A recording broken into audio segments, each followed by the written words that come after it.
पुरवठा विभागाचा धक्का. कराडमध्ये 222 गोण्या ताब्यात. तहसीलदारांच्या आदेशाने कराडमध्ये मोठी धाड. कराड तालुक्यामध्ये पहिल्यांदाच एवढी मोठी कारवाई. सुट्टीचा विचार न करता कारवाई. प्रशासनाचे सर्वत्र होत आहे कौतुक. कराड तालुक्यात पुरवठा विभागाकडून पहिल्यांदाच इतकी मोठी कारवाई करण्यात आली आहे. तहसीलदार मॅडम यांच्या आदेशानुसार पुरवठा निरीक्षक अधिकारी साहिला नायकोडे मॅडम यांनीही धडाकेबाज कारवाई केली. शासकीय सुट्टी असतानाही मिळालेल्या गोपनीय माहितीनंतर त्यांनी तात्काळ घटनास्थळी धाव घेत तब्बल 222 धान्याच्या गोण्या ताब्यात घेतल्या. दरम्यान ही कारवाई इथेच थांबलेली नसून या प्रकरणाचा अधिक तपास सुरू करण्यात आला आहे. धान्य आणखी कुठे साठवले आहे का, या गैरप्रकारामध्ये आणखी कोणाचा हात आहे का, याचा सखोल शोध घेतला जात आहे. तसेच या संपूर्ण प्रकरणामागचा मुख्य सूत्रधार कोण, याचा देखील तपास प्रशासनाकडून जोरात सुरू असून लवकरच आणखी मोठे खुलासे होण्याची शक्यता व्यक्त केली जात आहे. या कारवाईमुळे नागरिकांमध्ये समाधानाचे वातावरण निर्माण झाले असून अनेक समाजसेवकांनी प्रशासनाचे कौतुक केले आहे. SK क्राईम न्यूजसाठी संतोष कदम, कराड.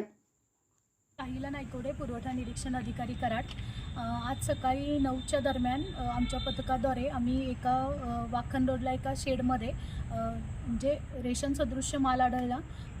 तो माल आम्ही जप्त केलेला आहे आणि त्यावर आमची कारवाई आता चालू. तुम्ही ही कारवाई केली, कशी केली? तुम्हाला काय माहिती होती का? कोणी माहिती, तुमचा माहितीगार होता का, खबऱ्या होता का, कोणत्या पत्रकारानं किंवा कोणत्या पोलिसानं किंवा कोणत्या रेशन दुकानदारानं अशी तुम्हाला कोणी माहिती दिली का?